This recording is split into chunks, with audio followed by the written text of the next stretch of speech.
Halo, hari ini saya berkesempatan untuk mewawancarai Bapak Satya sebagai anggota lembaga sensor ya Pak. Halo Mas. Boleh diperkenalkan diri Pak? Oke, perkenalkan saya Satya Pratama Kadranyata, Ya. biasa dipanggil Satya. Saat ini adalah saya sebagai anggota lembaga sensor film. Jadi anggota lembaga sensor film itu lembaga sensor film sendiri itu adalah lembaga pemerintah non struktural yang anggotanya terdiri dari 17 orang. 17 orang. Nah, 17 orang itu 12 merupakan perwakilan dari masyarakat, 5-nya merupakan perwakilan dari kementerian-kementerian. Kementerian-kementerian yang mengirimkan wakilnya di lembaga sensor film itu adalah satu Kementerian Kebudayaan, yang kedua itu adalah Kementerian Dikti, yang ketiga itu adalah Kementerian Agama, yang keempat itu adalah Kementerian Kominfo, kalau sekarang itu Komdigi, yang kelima itu adalah Kemenparekraf, sekarang Kemenekraf. Saya adalah anggota lembaga sensor film perwakilan dari Kemenparekraf untuk Kemenekraf. Kalau boleh tahu nih Pak, gimana sih proses kerja LSF itu sampai sebuah film itu tayang di sebuah bioskop gitu? Oke, jadi prosesnya ini lumayan panjang, tapi mungkin bisa kita persingkat ya. Boleh. Jadi jadi film itu bisa ada dua nih, ada tiga sih sebetulnya peruntukannya. Pertama itu film yang ada di layar lebar, yang kedua itu adalah film yang ada di televisi, yang ketiga itu adalah film yang ada di festival. Jadi setiap orang ya yang punya kepentingan terhadap film tersebut sesuai dengan peruntukan filmnya itu, dia mendaftarkan filmnya. Jadi mendaftarkan filmnya bisa dua mekanisme. Pertama itu adalah mekanisme secara online. Yang kedua itu adalah mekanisme datang langsung ke kantor lembaga sensor film yang ada di Komplek Kemendikbud, Gedung F lantai 6. Nah, setelah mendaftar itu mereka diwajibkan membayar sesuai dengan tarif yang ditetapkan. Jadi setiap film itu ada tarifnya berdasarkan durasi dan peruntukannya. Gitu. Jadi kalau misalnya film-film yang digunakan untuk pendidikan ya, untuk keperluan pendidikan itu akan berbeda tarifnya dengan yang untuk kepentingan komersil. Untuk yang entertainment gitu ya? Untuk entertainment.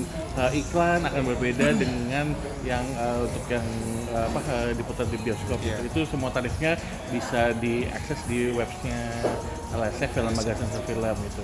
Nah, setelah melakukan pembayaran, materi-materi itu akan dikumpulkan. Nanti si materi-materi itu akan disebar ke seluruh studio yang ada di lembaga sensor film. Nah, setiap studio itu tadi kan kita berjumlahnya ada 17 orang ya. Nah, setiap studio itu ada 5 studio, jadi rata-rata isinya 3 orang. Jadi ada 3 orang. Nah, selain kami anggota lembaga sensor, itu kami ditemani sama teman-teman dari tenaga sensor. Prosesnya lumayan berliku juga tuh untuk menjadi tenaga sensor ya. Jadi mereka juga punya kompetensi yang sama dengan kami anggota lembaga sensor.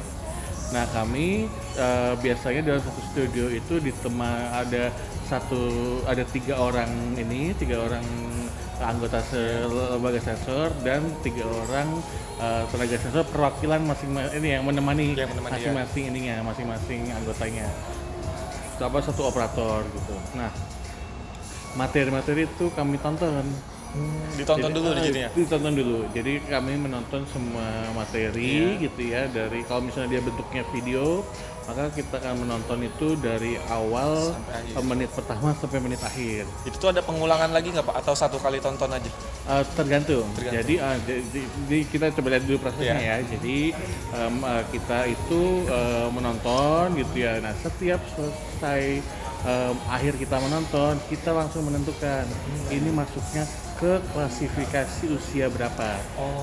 Jadi lembaga sensor film itu punya mengeluarkan klasifikasi ya. Semua umur 13 tahun plus, 17 tahun plus, dan 21 plus. Setelah kita menonton tadi, maka kita akan menggolongkan di klasifikasi ini kira-kira yang materi yang baru kita tonton itu itu seperti masuknya ke klasifikasi yang mana. Nah, kita melakukan musyawarah tuh antar anggota dan tenaga sensor itu melakukan musyawarah sampai akhirnya dibuat keputusan final untuk setiap materi itu masuknya ke klasifikasi yang mana.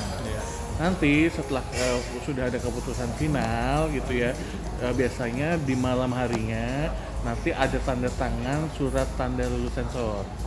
Nah, surat tanda lulus sensor itu dalam 1 hari itu akan diproses sama ketua lembaga sensor film. Sekarang nama ketuanya itu Pak Naswardi. Pak Naswardi itu periode 2024 2028 itu Pak Naswardi yang melakukan tanda tangan terhadap terhadap surat tanda lulus sensor.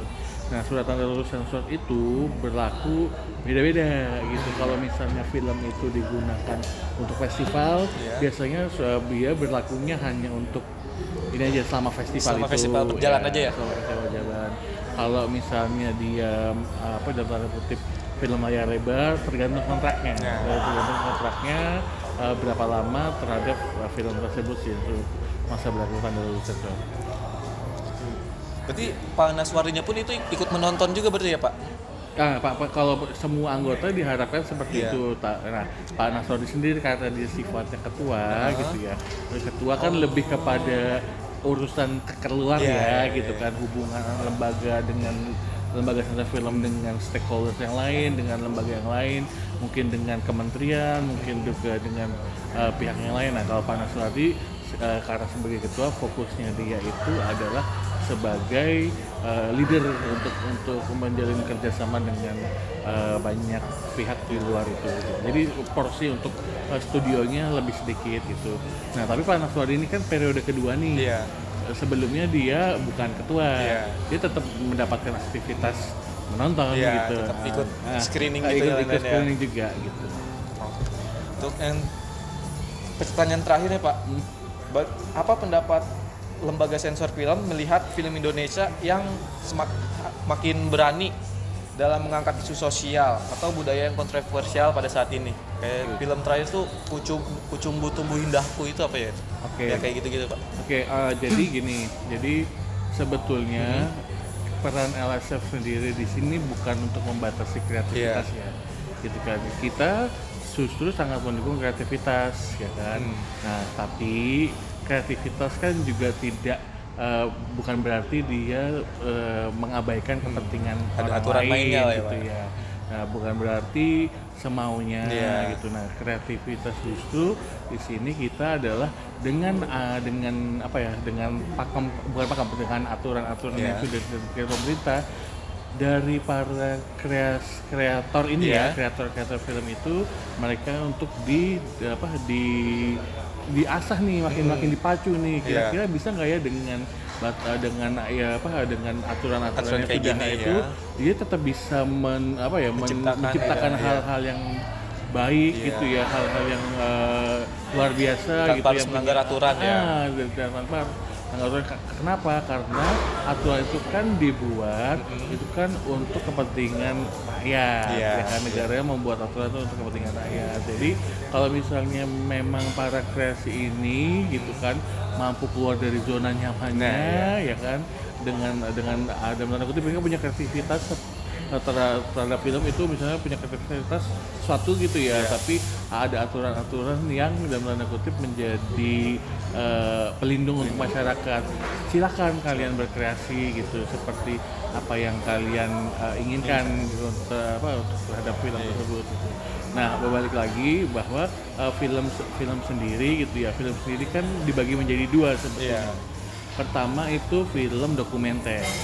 Jadi film dokumenter sendiri itu film yang dalam tanda kutip mendekati realitas sebenarnya.